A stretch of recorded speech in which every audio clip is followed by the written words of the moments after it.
de las Escrituras, en el cual vamos a tener la posibilidad de cambiar un poco de tema. El apóstol Pablo en este capítulo 8 va a tocar un tema bastante interesante y al estarlo estudiando simplemente llegué a la conclusión de que no puedo predicar de este capítulo versículo por versículo, sino que tengo que tomarlo completamente para poderlo entender de manera completa. Por lo tanto, vamos a tratar de abarcarlo el día de hoy completamente. Capítulo 8 de primera carta de Pablo a los Corintios. Voy a leerlo entonces y síganlo allí conmigo. Dice de esta manera: en cuanto a lo sacrificado a los ídolos, sabemos que todos tenemos conocimiento. El conocimiento envanece, pero el amor edifica. Y si alguno se imagina que sabe algo, aún no sabe nada como debe saberlo. Pero si alguno ama a Dios, es conocido por él. Acerca pues de las viandas que se sacrifican a los ídolos, sabemos que un ídolo nada es en el mundo, y que no hay más que un Dios. Pues aunque haya algunos que se llamen dioses, sea en el cielo o en la tierra, como hay muchos dioses y muchos señores, para nosotros, sin embargo, solo hay un Dios, el Padre, del cual proceden todas las cosas, y nosotros somos para Él, y un Señor Jesucristo, por medio del cual son todas las cosas, y nosotros por medio de Él. Pero no en todos hay este conocimiento, porque algunos, habituados hasta aquí a los ídolos, comen como sacrificado a ídolos, y su conciencia, siendo débil, se contamina.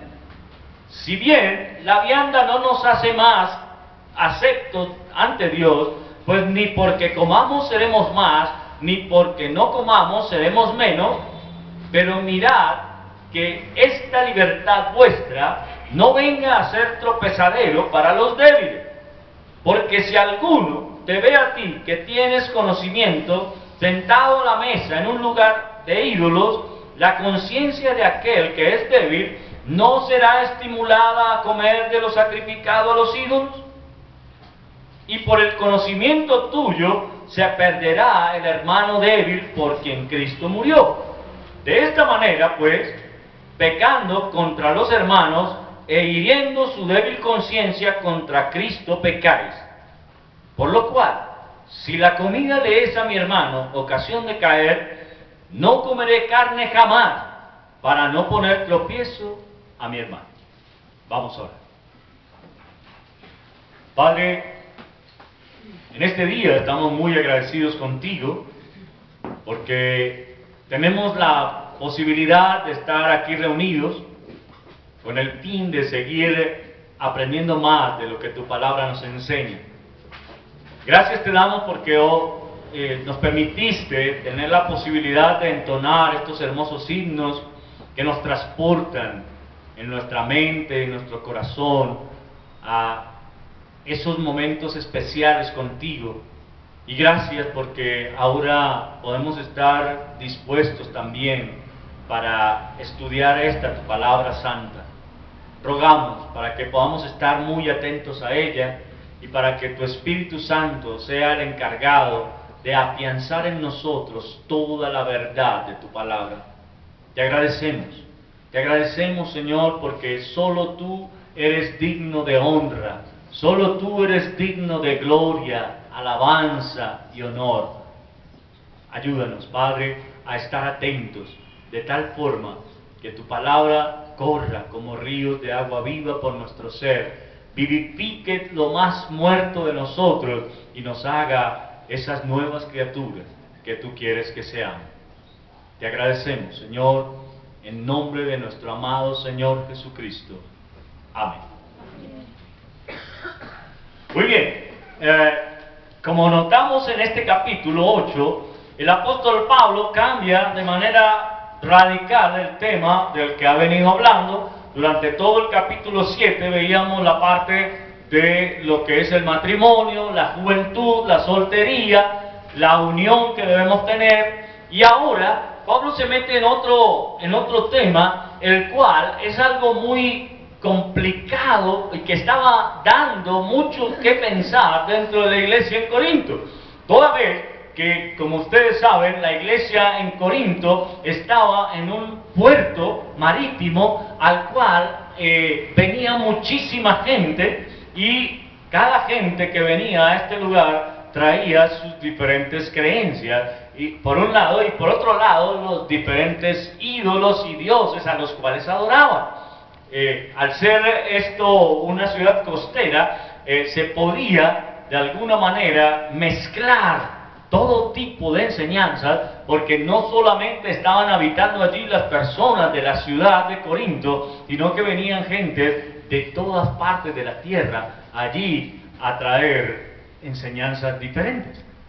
Así que Pablo se enfrenta a una situación a la cual quiere hacer llamar la atención específicamente a la iglesia en Corinto, porque se estaba dando, aún dentro de la iglesia, mucha idolatría.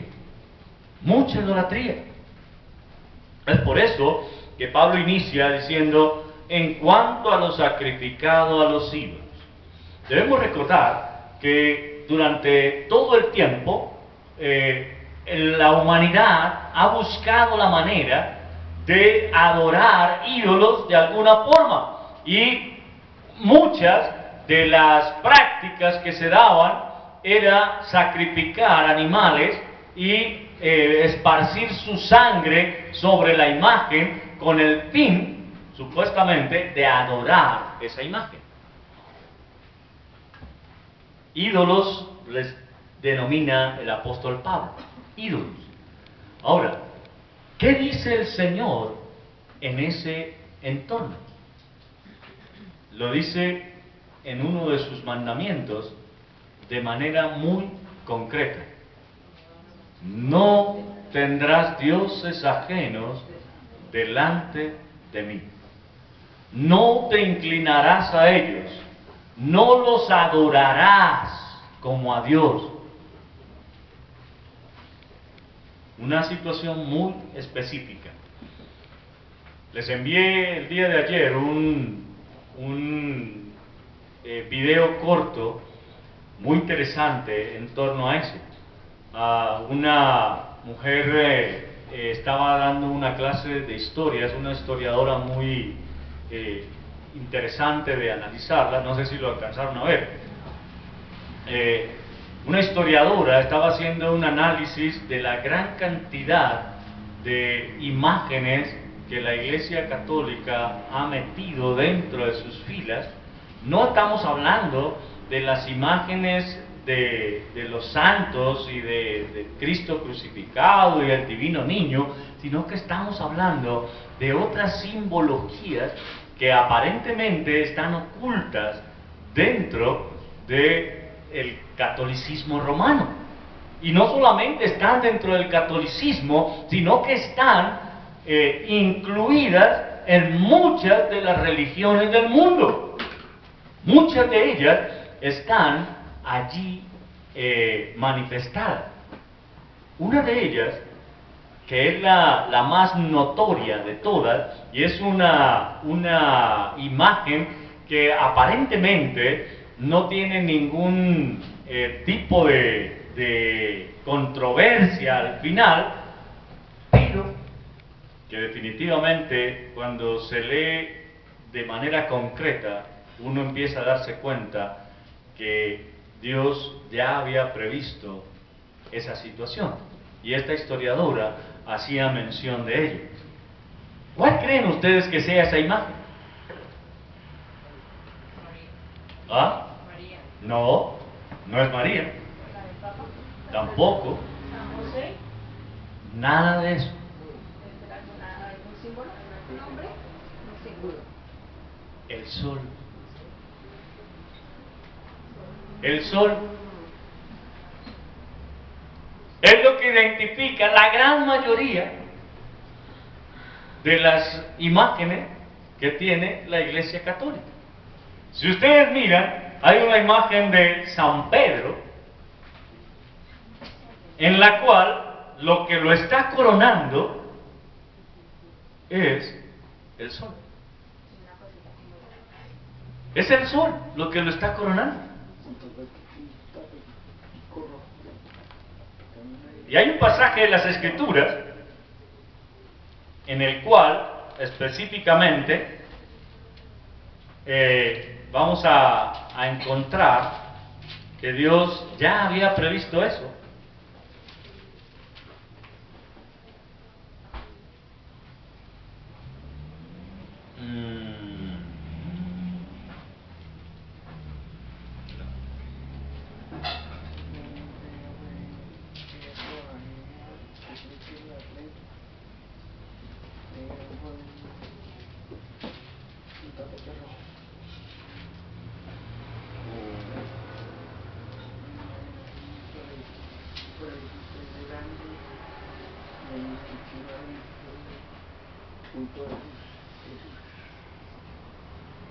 Si ustedes leen Deuteronomio capítulo 4, allí van a encontrar lo que dice acerca de estas cosas. Y vamos a empezar a leer desde el versículo 9.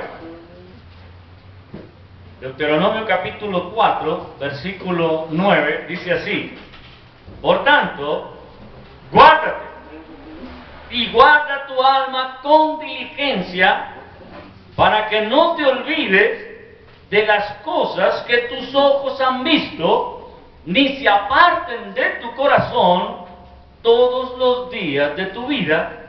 Antes bien, las enseñarás a tus hijos y a los hijos de tus hijos. El día que estuviste delante de Jehová tu Dios en Horeb, cuando Jehová me dijo: reúneme al pueblo para que yo les haga oír mis palabras, las cuales aprenderán para temerme todos los días que vivieren sobre la tierra, y las enseñaran a sus hijos. Y os acercasteis y os pusisteis al pie del monte, y el monte ardía en fuego hasta en medio de los cielos, con tinieblas, nubes y oscuridad. Y habló Jehová con vosotros de en medio del fuego. Oísteis la voz de sus palabras, mas a excepción de oír la voz, ninguna figura visteis. Y él os anunció su pacto, el cual os mandó poner por obra los 10 mandamientos, y los escribió en 2 tablas de piedra. A mí también me mandó Jehová en aquel tiempo que os enseñase los estatutos y juicios, para que los pusieses por obra en la tierra a la cual pasáis a tomar posesión de ella. ¿Qué ven ahí? El Señor está estableciendo de manera concreta: no hay imágenes, no hay nada, solo se escucha la voz de Dios. Pero si ustedes siguen leyendo, encontrarán versículo 15: guardad pues mucho vuestras almas, pues ninguna figura visteis en el día que Jehová habló con vosotros del medio del pueblo, para que no os corrompáis y hagáis para vosotros escultura, imagen de figura alguna, efigie de varón o de hembra, figura de animal o alguna que esté en la tierra, figura de ave alada que vuele por el aire, figura de ningún animal que se arrastre sobre la tierra, figura de pez alguno que haya en el agua debajo de la tierra. No sea que alces tus ojos al cielo, y viendo el sol y la luna y las estrellas y todo el ejército del cielo, seas impulsado y te inclines a ellos y los sirvas, porque Jehová tu Dios los ha concedido a todos los pueblos debajo de todos los cielos. Pero a vosotros Jehová os tomó y os ha sacado del horno de hierro de Egipto para que seáis el pueblo de su heredad como en este día. ¿De qué está hablando ahí? De las imágenes. Y mire que Roma lo que ha tratado de hacer es tomar la imagen del sol, de la luna y de las estrellas y se las pone en la cabeza a sus santos con el fin de que ellos adoren al sol. ¿Se da cuenta? El báculo papal que este hombre tiene, no recuerdo cómo se llama, ¿lo han visto? La imagen es el sol y en medio del sol está la luna. ¿Y la luna qué forma? Lo que ellos llaman la comunión, la hostia. Y el Papa levanta su báculo y supuestamente con él bendice a todas las personas. ¿Se dan cuenta? Así que les recomiendo, vean este video de la historiadora, que se los envíe ahí al WhatsApp. Está muy interesante. Analicen y dense cuenta que muchas de las cosas que se están haciendo dentro de las que se denominan iglesias cristianas, lo único que están logrando es llevar a las personas a idolatría. El apóstol Pablo está aquí en otra condición. Sabía que los corintios estaban influenciados por muchas culturas, por muchas personas que venían de diferentes lados, y esto hacía que ellos empezaran a realizar prácticas indebidas dentro de la congregación. Una de ellas era lo que tiene que ver con el alimento sacrificado a los ídolos. Ahora, noten que durante todo el capítulo 8 el apóstol Pablo está dando hincapié, está haciendo hincapié específicamente en que lo que se sacrifica a los ídolos no es nada, porque ellos no son Dios, son solo imágenes, y eso no sirve para nada. Pero, ¿qué es lo que dice? Hay algunas personas que tienen influencia en esas cosas porque su mente es débil. No hay un adecuado conocimiento de las Escrituras y por lo tanto estas personas pueden ser influenciadas fácilmente por este tipo de prácticas. Es por eso que el apóstol les dice, miren, si alguno piensa que tiene conocimiento de algo, recuerde que todavía no conoce como debe conocer. Recuerde que su conocimiento es muy ínfimo, que las cosas que usted cree saber todavía no las sabe como se deben saber. Eso lo dice allí en el versículo 2. Si alguno se imagina que sabe algo, aún no sabe nada como debe saber. ¿Qué quiere decir eso? Hermanos, hay veces que nosotros creemos, no, yo ya sé eso ya, yo sé que no debo adorar imágenes. ¿Estás seguro? ¿Estás seguro de eso? Usted puede decirme, sí, yo creo que no debemos tener ídolos. Pero muchas veces nuestros ídolos son la familia, los nietos, los hijos, el esposo, la esposa, las propiedades. ¿Ven? Son nuestros hijos. Y usted me puede decir, pastor, pero yo no le sacrifico nada a ellos. ¿Estás seguro? ¿Estás seguro que no le sacrifica nada? Porque usted me puede decir, usted, pastor, está enseñando que mi esposa puede ser un ídolo. Yo no le sacrifico nada a mi esposa. Pero si mi esposa me dice que no vayamos hoy a la iglesia, no voy. ¿Eh?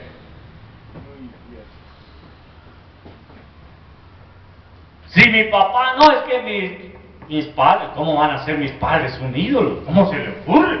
No, si mi papá me dice, hijo, no vayas hoy, quédate conmigo que estoy así como maluquito, o quedémonos viendo el partido, o quedémonos viendo tal cosa, o vámonos al parque, o hagamos esto, y usted accede, eso es sacrificado a los ídolos. Usted está sacrificando a esos ídolos que tiene, estas cosas. ¿Y qué les está sacrificando? No, pero yo no sacrifico nada. Claro, está sacrificando al Señor. Porque Él debería ser lo más importante para ti, no lo demás.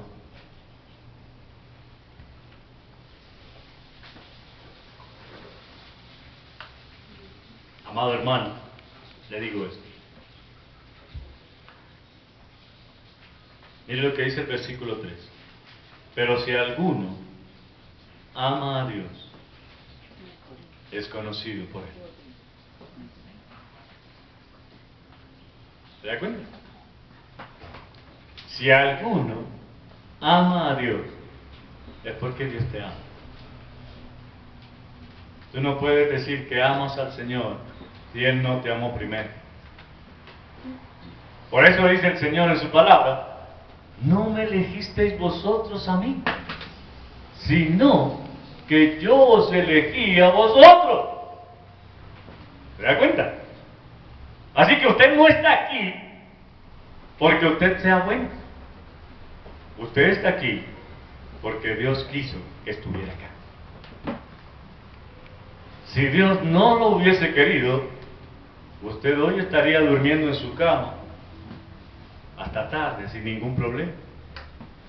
Usted hoy se habría quedado viendo algún programa en televisión o se habría ido para un parque. Pero Dios quiso llamarte. Y si Él te llamó, no es porque tú seas bueno.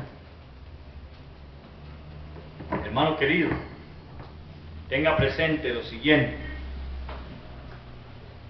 Dios dice en su palabra que Él conoce a sus ovejas y a cada una llama por su nombre.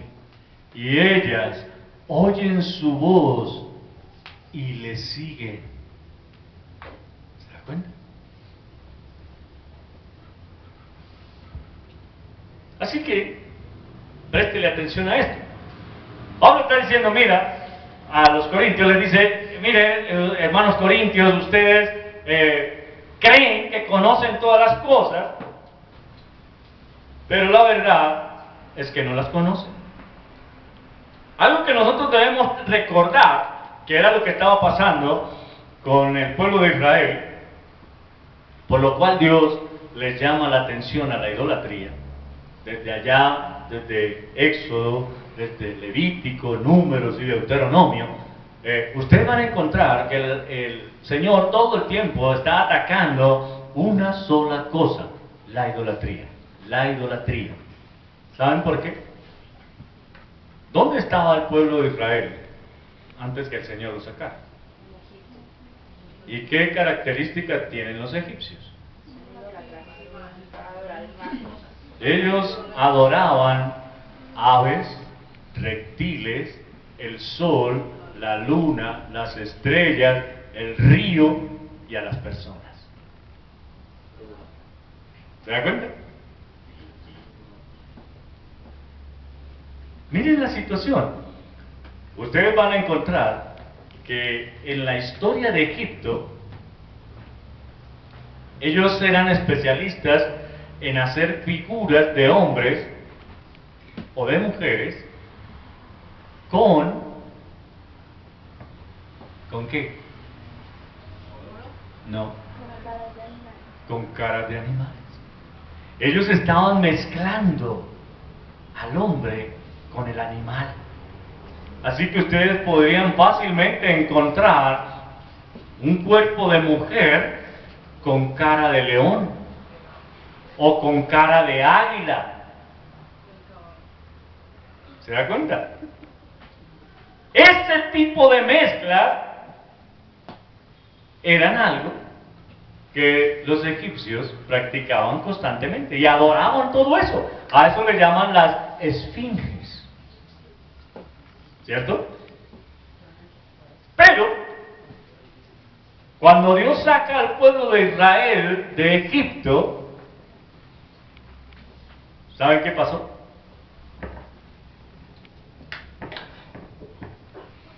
¿Recuerdan qué pasó cuando Dios saca al pueblo de Israel de Egipto?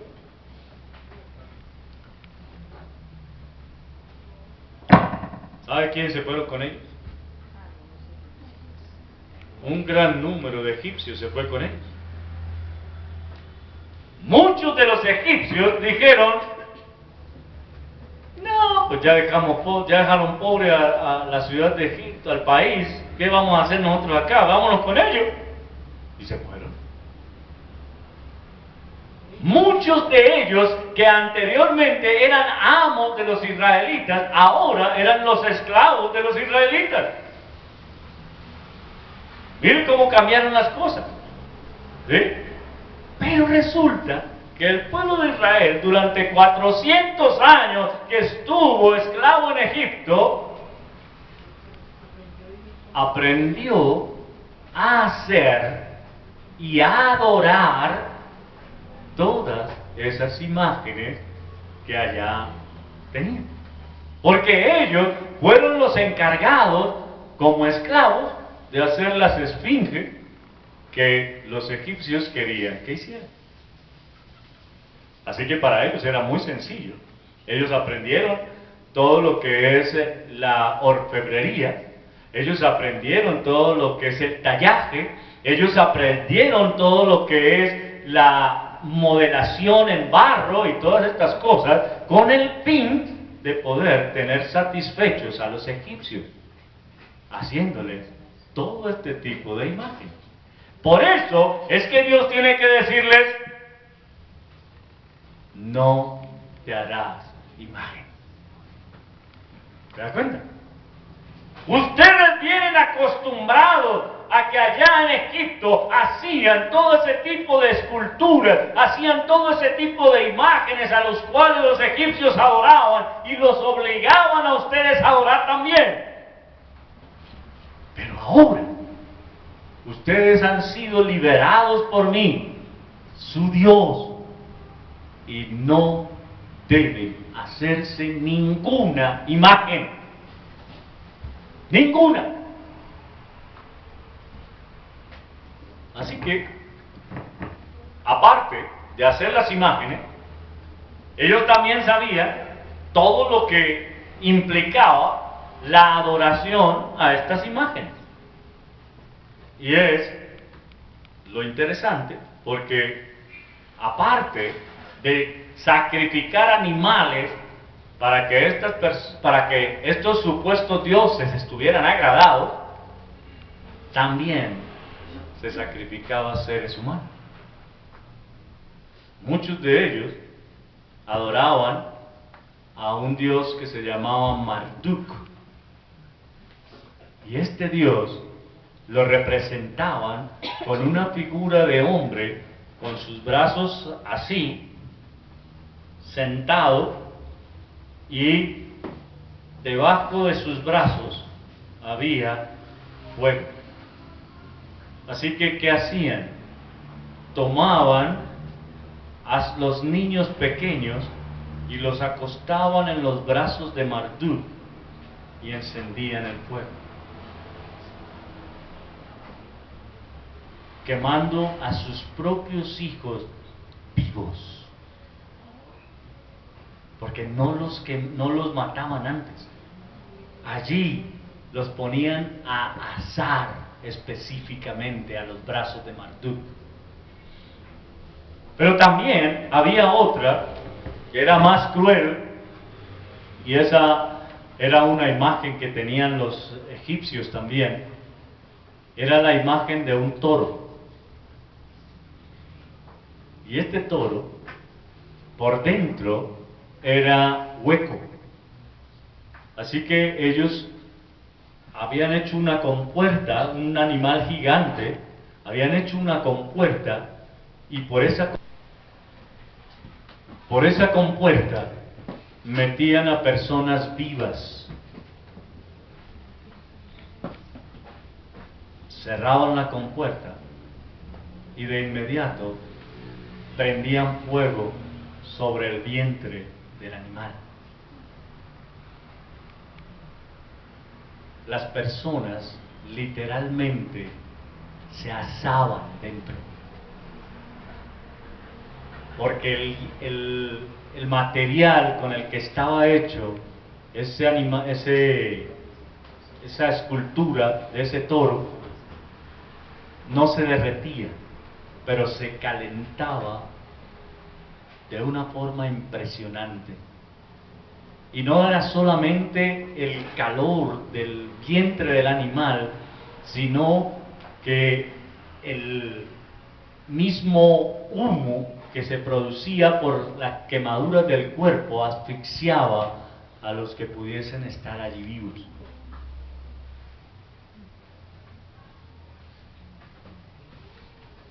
La historia dice que era tal el desespero de las personas que estaban dentro de este animal, solamente tenía 2 huecos en su nariz, y por esos huecos de su nariz salía el humo con olor a carne asada de ser humano, y salían los gritos de las personas que se estaban quemando dentro, de tal forma que ellos decían que el Dios estaba gimiendo.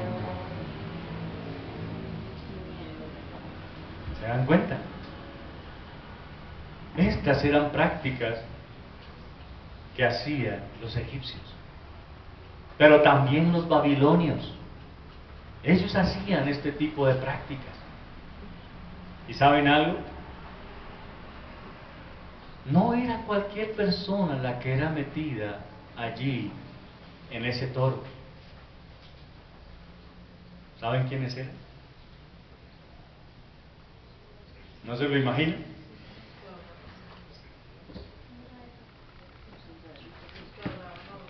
No.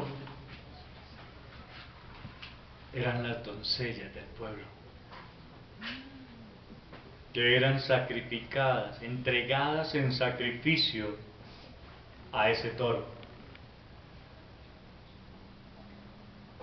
¿Se dan cuenta? Así que imagínese usted, señora Nina, que es a su hija Andrea a quien meten en ese toro. Imagínese usted, señora Herminia, que es Aleja, Marinela, que es a la otra Aleja, metidas allí en ese toro para ser consumidas totalmente. La historia dice que la grasa del cuerpo de esas mujeres, de esas señoritas que estaban allí, era lo que se encargaba específicamente de fritarlas en su propia grasa. ¿Se puede imaginar eso? Así que el pueblo de Israel viene contaminado de todo eso y Dios tiene que decirle: no, ustedes no se van a hacer ninguna imagen porque no les he mostrado absolutamente nada. No pueden colocar delante de ustedes ningún tipo de representación hacia mí. Solo van a hacer aquellas cosas que yo les di para que hicieran. Y noten algo. ¿Qué les dio Dios para que hicieran? El arca del pacto. Cuando estuvieron en el desierto, que los empezaron a morder las serpientes, la serpiente de bronce. Pero no era para que adoraran la serpiente, como empezó a suceder después. Si ustedes leen allá en Éxodo, se van a encontrar la historia de la serpiente de bronce que fue colocada en el desierto. Por causa del pecado de Israel, Dios castiga a Israel enviando una serpiente que la escritura la traduce como serpiente ardiente. Cada que esta serpiente mordía, la persona tenía pocos minutos de vida y moría. Así que Dios les dice, van a hacer una imagen de una de esas serpientes y la van a colocar sobre una vara alta y a la vista de todos. Cualquiera que sea mordido y mire a la serpiente, no morirá. Y efectivamente, cuando alguien era mordido por esa serpiente, miraban a la de bronce y no morían. Pero tristemente, por su rezago de lo que habían vivido durante 400 años en Egipto, entonces el pueblo se pierde y empieza a adorar a la serpiente en esa vara. Hermanos queridos, déjenme decirle algo. El ser humano siempre tiene la misma tendencia.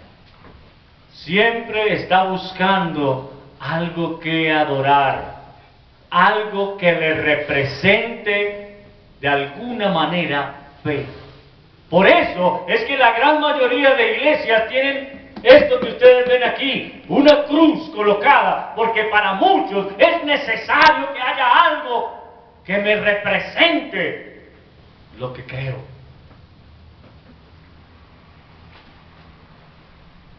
Son pocas las iglesias a las que usted va y no tienen nada que represente nada. En algunas iglesias usted encontrará que tienen un pez, un pan y una cruz. En otras partes tienen unas uvas, en otras partes tienen otras cosas.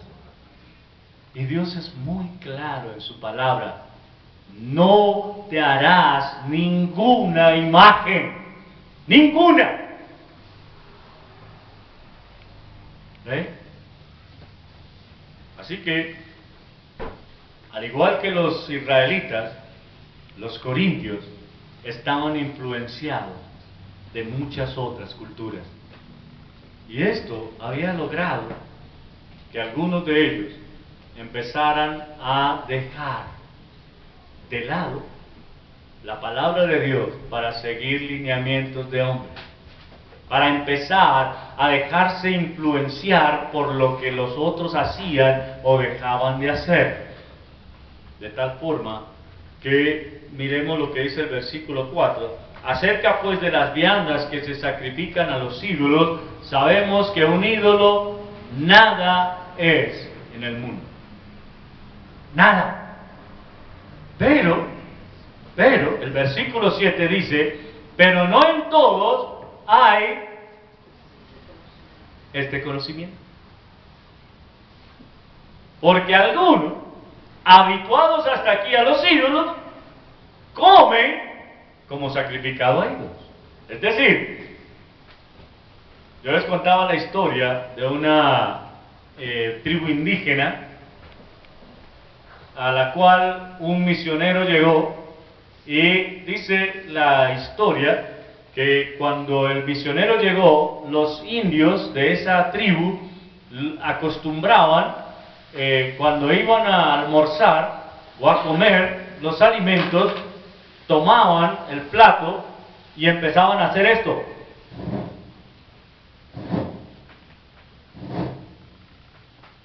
El misionero se puso en la tarea de averiguar por qué ellos hacían eso. Y el jefe de la tribu le dijo, nosotros lo hacemos porque es que la comida está contaminada de espíritus inmundos. Y lo que hacemos con soplar la comida y hacerle así es echar fuera esos demonios para que no nos hagan daño. Así que el misionero les dice, ¡no! ¡Ya no necesitan hacer eso! ¡Ya no necesitan hacer ese tipo de prácticas! Porque ahora yo les vengo a traer a Cristo. Lo único que ustedes tienen que hacer es orar.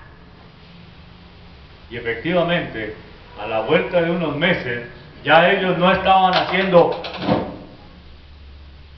pero estaban haciendo.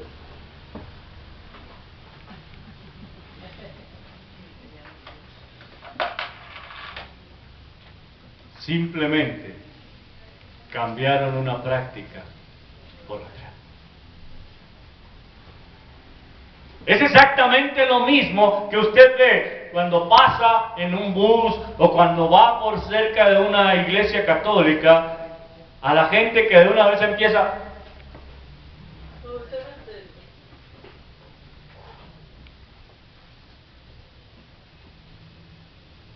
Y algunos creyentes todavía les da como la piquiña de hacerlo.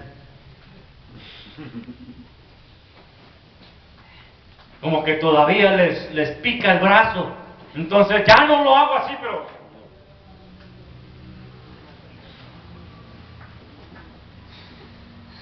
¿Se da cuenta?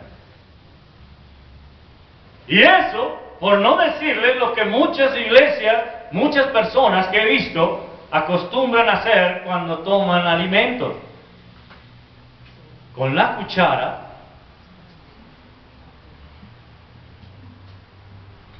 le hacen cruces al plato. ¿Y usted qué hace? ¿Ve?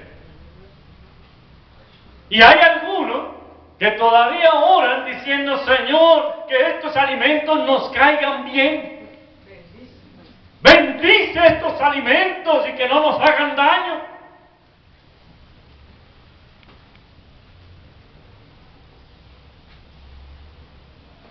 Cuando lo que debemos es dar gracias por los alimentos que nos fueron provistos. No para que no nos hagan daño, porque Dios no nos va a proveer nada que nos haga daño. Pero miren, es simplemente cambiar una cosa por otra. Así que lo que Pablo está diciendo es, algunos no tienen el conocimiento y piensan, si no se ora por los alimentos, entonces me caen mal.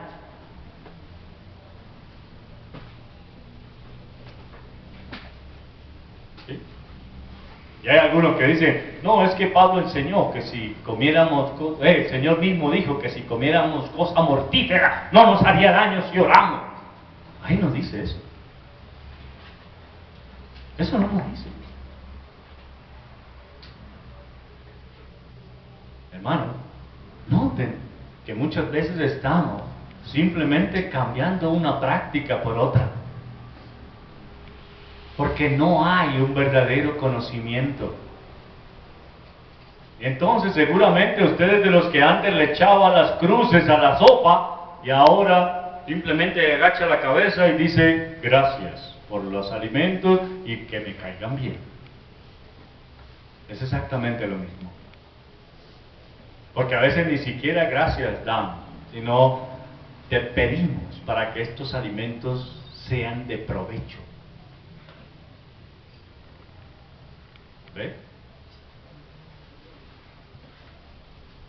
Cosas raras que pasan. Mire cómo dice Pablo. Algunos creen que saben algo, pero no lo saben como debe ser. No lo saben como debe ser. Y lo que él está diciendo es probable que todavía estés metido en esas prácticas del mundo, en estas prácticas que van contrarias a las Escrituras. Algunos dejan de comer algunas cosas porque creen que comer eso es pecaminoso. Lo que Pablo está diciendo es, mira, si bien la vianda, versículo 8, no nos hace más aceptos ante Dios, pues ni porque comamos seremos más, ni porque no comamos seremos menos.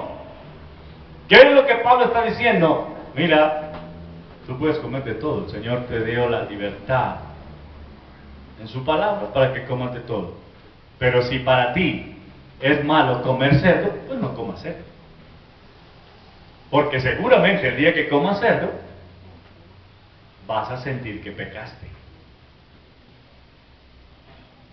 Pero eso no es lo que enseña la Escritura. Ahora, noten que lo que Pablo quiere encerrar en este capítulo 8 es la siguiente situación.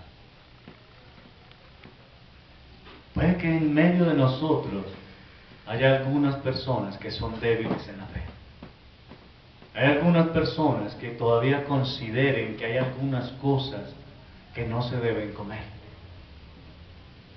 Hay algunos de nosotros que pueden creer que si se come de esto o de lo otro es pecaminoso. Lo que Pablo está diciendo es, si hay de ese tipo de personas, tú no puedes ser ocasión de caer para el hermano.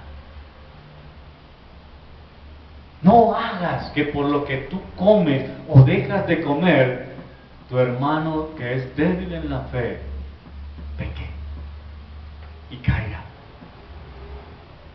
Esta es la síntesis del capítulo 8. Le está diciendo, mira, si tú comes está bien, si no comes también, no pasa nada.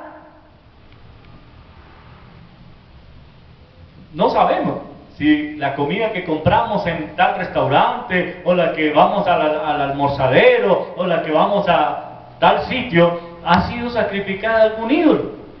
No lo sabemos. No lo sabemos. A mí no me puede hacer nada. Pero si tú crees que no debes comer en cierta parte porque al entrar hay un divino niño pegado en la puerta y dice, yo reinaré, y entonces piensas que comer ahí es pecado, pues no comas ahí. Y lo que me dice a mí es, si entras a ese lugar y ves a tu hermano que está allí, o pasa por ahí, y te ve comiendo en el lugar donde dice, yo reinaré, entonces puedes hacer que tu hermano peque. Así que mejor no comas ahí para que tu hermano no peque. Lo que está diciendo realmente Pablo es, ama a tu hermano. Preocúpate por el débil en la fe. Haz que ese hermano se sienta a gusto. Trata de que madure. Es lo importante. Claro, está bien, yo le puedo enseñar, hermano, ve, yo quiero mostrarte lo que dice la Escritura. Y aquí dice que nada de lo que nosotros comamos es pecaminoso. Nada. Pero como sé que tú tienes algunos inconvenientes con eso, entonces yo, mientras tengas esos inconvenientes, no voy a comer aquello que a ti te hace temblar. Pablo lo dice en el versículo 13. Por lo cual, si la comida es a mi hermano ocasión de caer, no comeré carne jamás para no poner tropiezo a mi hermano. ¿Se da cuenta? Vamos a poner un ejemplo loco.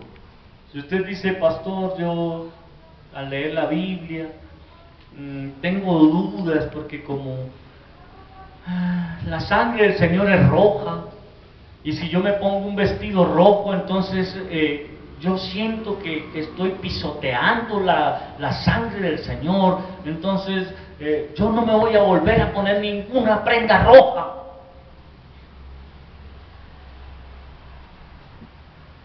Bueno, es lo que la persona piensa, y si eso le hace sentir algún tipo de debilidad, pues mi labor es tratar de sacarle de esa situación, pero mientras esté en esa condición, ¿qué debo hacer yo? No ponerme nada rojo. ¿Por qué? Porque seguramente, si ya mi hermano me ha confesado a mí que él tiene problemas con el rojo y me lo ve puesto a mí, entonces sencillamente va a pensar que yo lo único que quiero es llevarle la contraria. ¿Me hago entender? Entonces, en ese sentido es donde Pablo está diciendo, mire, por causa de mi hermano, no voy a volver a comer carne. Para que él no se pierda, para que eso que a él le causa algún tipo de molestia, no sea por mi causa. Que no diga, no, yo me fui de la iglesia porque le dije al pastor que a mí no me gustaba que ponerme la ropa roja porque es que me parece que se está pisoteando la sangre de Cristo, y justo el domingo vino con una corbata roja, un pantalón rojo y un saco rojo.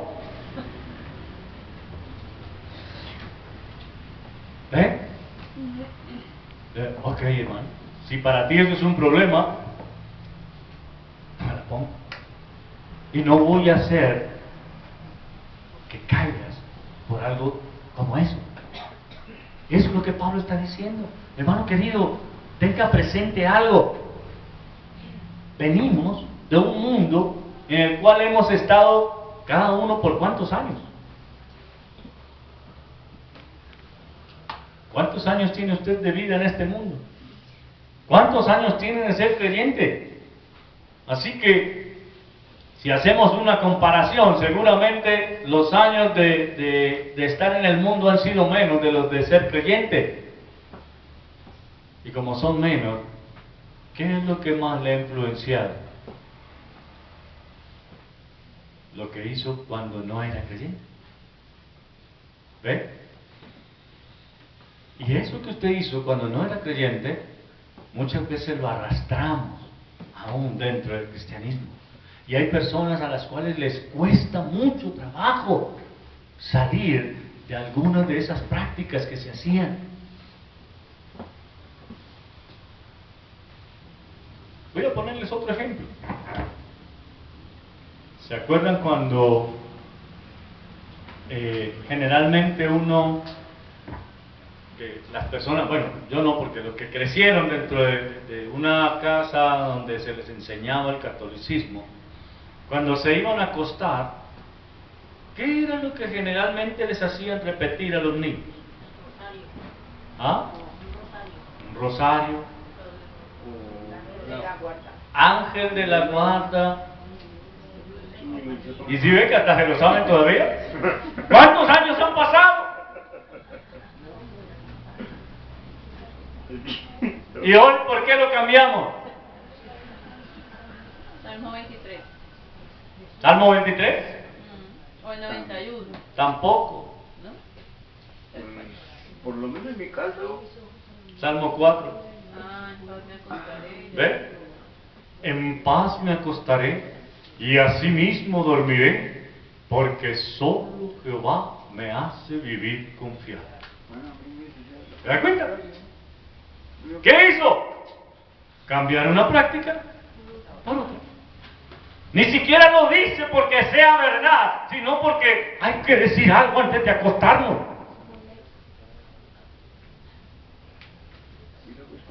¿Ve?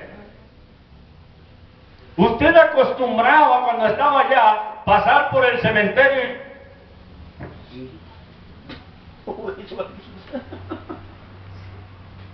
y algunos todavía lo hacen. Pero ¿hoy qué hace? Ya de pronto no hace así, pero pasa por ahí y una vez dice: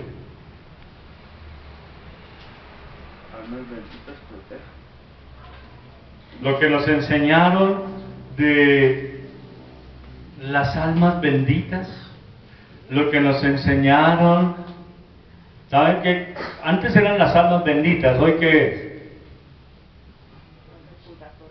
No, ¿hoy qué es? En algunos creyentes. Y ustedes de pronto lo han repetido por ahí. Sangre de Cristo, cúbreme. Cúbrase con la sangre de Cristo. ¿Se dan cuenta? Sencillamente estamos cambiando una cosa por otra. Dejamos de hacer esto aquí y empezamos a hacer esto acá porque es casi lo mismo. ¿Se da cuenta, hermano, que la idolatría es cosa seria? El Señor, por medio del apóstol Pablo, nos está diciendo: mira, reacciona. Eso que tú crees saber, no lo sabes como debes.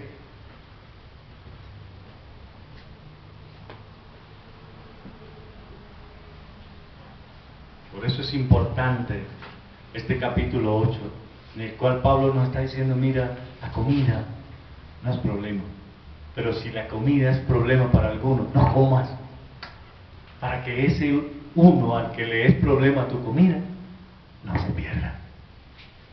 Tu anhelo en la vida debe ser que tu hermano esté bien. Y acuérdense lo que dijo el Señor: por causa del pecado de alguno, se pierde uno de estos pequeñitos, mejor le fuera. ¿Se acuerdan qué es lo que mejor le fuera? Darse una soga al cuello. Póngase una piedra de molino en el cuello y tírese a lo profundo del mar, si por tu pecado haces que un pequeñito se pierda.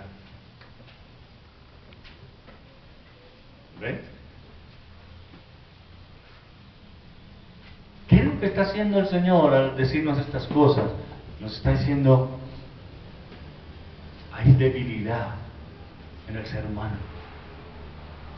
El ser humano tiene debilidades, y aquello en lo que usted es fuerte, es probable que otro sea débil.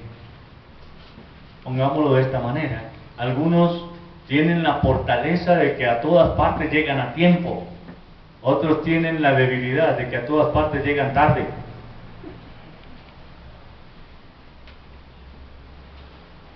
Pero tú que llegas a tiempo, no tienes que juzgar al que llega tarde. Y tú que llegas tarde, no critiques al que llega a tiempo. Eso básicamente es de lo que se trata, que por encima de cualquier cosa esté el amor. Ahora, ¿está bien que entonces yo le celebre al que llega tarde? No. El propósito es decirle: hermano, procura llegar a tiempo. Anímate. Si quieres, voy y te recojo para que lleguemos los dos a tiempo. No para que lleguemos los dos tarde. ¿Sí? Pero esa es la característica. El problema es cuando todo el tiempo estamos dándole garrote al otro, haciéndonos sentir mal. Hermano querido, lo que a usted y a mí nos debe mover es el amor.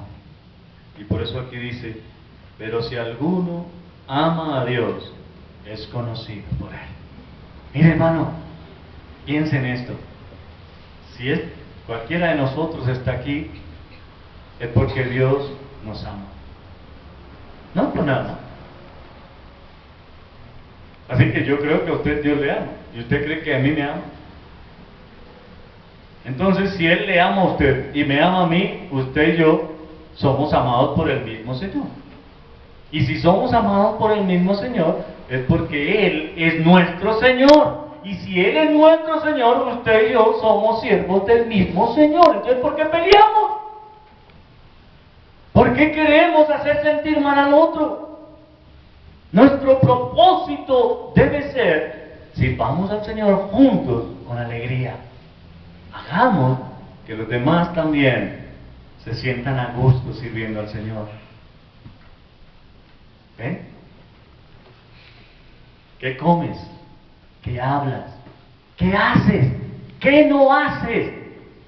Eso son cosas que son pasajeras y sencillamente no deben ser un motivo para que otro hermano deje de estar firme en las cosas de Dios. ¿Sabe? El versículo 9 dice: pero mira que esta libertad vuestra no venga a ser tropezadero para los débiles. ¿Qué es lo que Pablo te está diciendo y nos está diciendo a nosotros en este día? Ten en cuenta los débiles. ¿Qué hace una manada de animales con los más débiles? Los protegen. Eso es lo que se hace.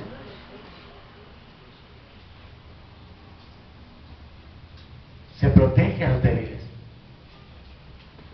Pero las hienas tienen una característica. Y es que la hiena, cuando ve que un animalito nace y no es muy fuerte, se lo come. ¿Cuál es el propósito? ¿Saben cuál es el propósito? ¿Ah? Que no haya debilidad. Ese es el propósito. ¿Por qué? Porque la hiena nunca ataca sola. Las hienas atacan en manada. Y decía un documental, en un documental que vi la vez pasada de Discovery Channel, mostraban que cuando las hienas se unen y atacan, hasta los leones les tienen miedo. Y el león es el rey de la selva. Pero esa cantidad de animales unidos son cosas serias. Ahora, ¿le estoy diciendo a usted que nos comportemos como hienas? ¿Que nos comamos a los débiles? No, que trabajemos juntos como las hienas. No mostremos debilidad y haremos que el león rugiente que anda buscando a quien devorar nos tema. ¿Te das cuenta? Eso es lo que le estoy diciendo. No es preguntarle, ay hermana, yo sabe que yo estoy como pensando en dejar su amistad porque es que usted ya casi no ora. Yo estoy pensando como que mejor nos apartemos porque es que usted lee la Biblia y no entiende nada, así que mejor hágase por allá, yo me hago por acá con los que sí entendemos. No, esa no es la razón de ser. Lo correcto es decir, venga, si no entiendes, ¿qué no entiendes? Vamos a tratar de explicarte mejor. Vamos a buscar mecanismos para que puedas entender más. Vamos a buscar mecanismos para que oremos más. No se trata de dar la espalda. Se trata de fortalecer el área en la cual estamos siendo débiles. Eso es de lo que se trata. Y eso es lo que Pablo quiere mostrarnos aquí. Los débiles no son para que nosotros los desechemos, los débiles son para que los fortalezcamos.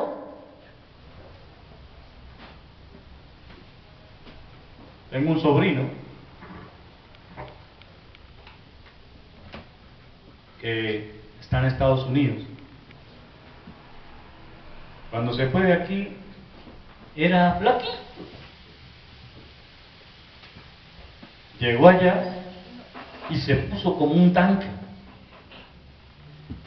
gordo, grandotote, más grande que yo, pero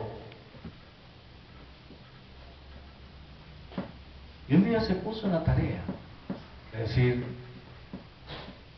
yo no me puedo seguir viendo así. Se dio cuenta que su cuerpo se había echado a perder y entonces empezó a hacer ejercicio. Empezó a hacer una cantidad de ejercicios impresionantes. Cada vez se exigió más y más y más. En este momento sigue siendo más grande que yo, pero tiene su cuerpo ahora no lleno de grasa, sino de músculo. Y está trabajando en un área en la cual le dice a las personas, sí se puede, sí se puede. No necesitas seguir siendo un mantecoso, puedes ser un hombre musculoso.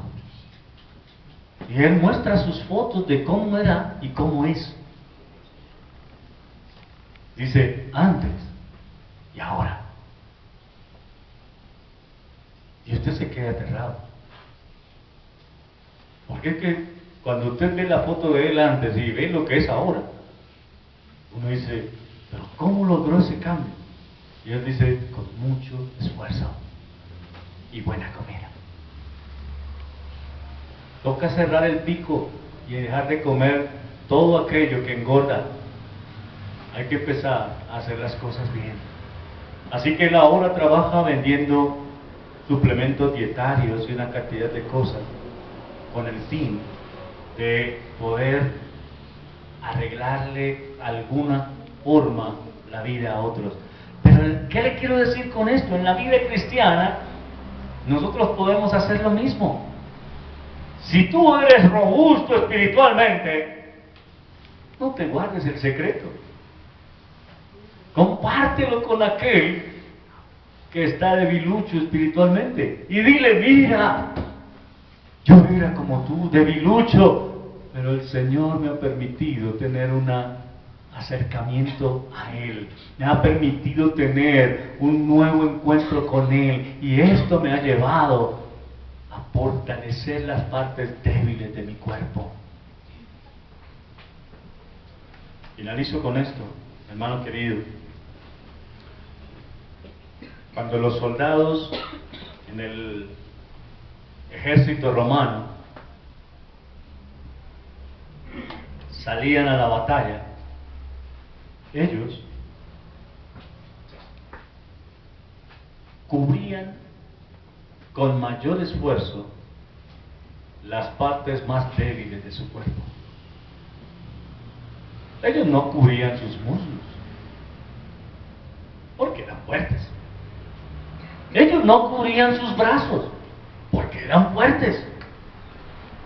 Ellos cubrían su cabeza, porque por mucho ejercicio que hagas, no vas a lograr fortalecer la cabeza.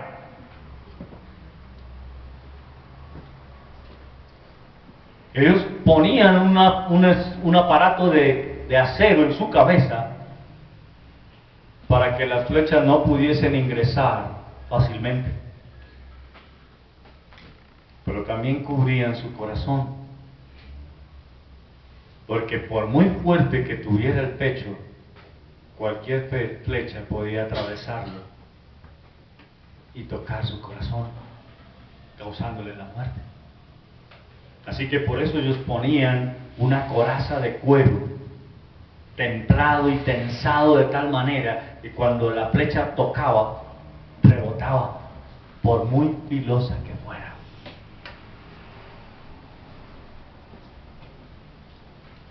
¿Y qué le quiero decir con esto, hermano? Nosotros tenemos que llegar al punto, como creyentes, de reconocer que hay sitios y hay hermanos débiles entre nosotros, los cuales no necesitan ser desechados. Esos deben ser fortalecidos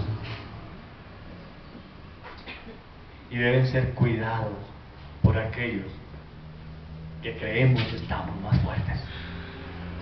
Lo importante es, no desechemos a nadie. No nos desechemos a nosotros mismos.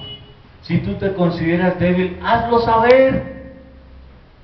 Hazlo saber. Pero no te muestres como fuerte siendo débil, que es el peor error que cometemos.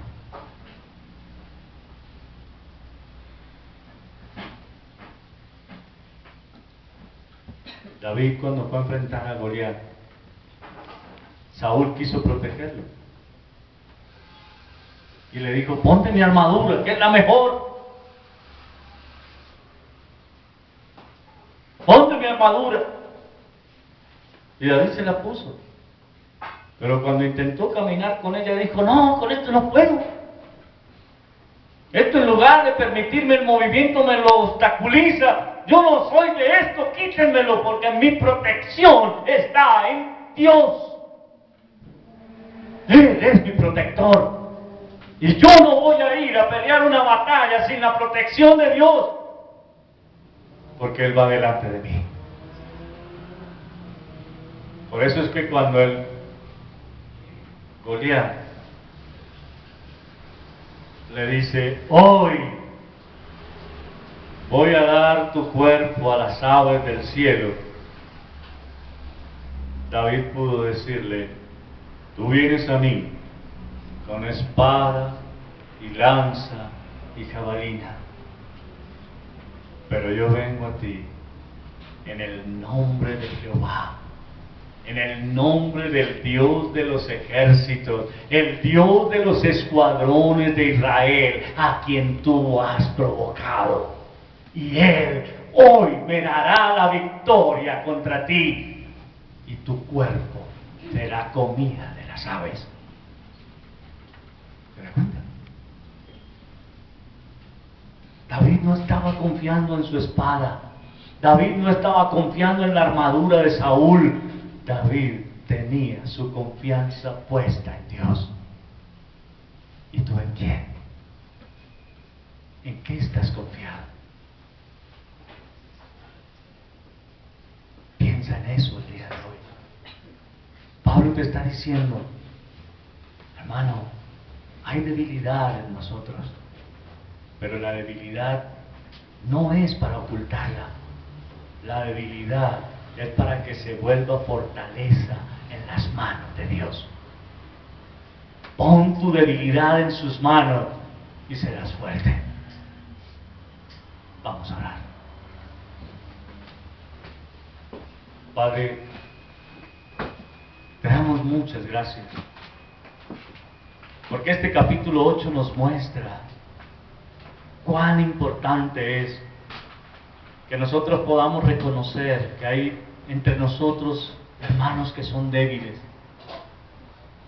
y que hay entre nosotros unos que son más fuertes. Ayúdanos, Señor, a que los fuertes puedan ayudar a los débiles y a que los débiles quieran dejarse ayudar de los fuertes. Ayúdanos para que nosotros seamos uno en ti, para que no estemos más tratando de pelear solos, sino que todo el tiempo estemos dando la batalla unidos como tú quieres que lo seamos. Permite que podamos ser todos fuertes, pero en ti, no en nuestras propias fuerzas. Que nuestra fortaleza no venga de nuestra confianza, sino que venga de ti. Que lo que nos importe sea agradarte a ti todo el tiempo, y nuestro mayor anhelo sea traer a ti honra, gloria y honor. Te alabamos, Señor, y nos dejamos en tu mano, en el nombre amado de nuestro Señor Jesucristo. Amén. Hermanos, que el Señor les bendiga.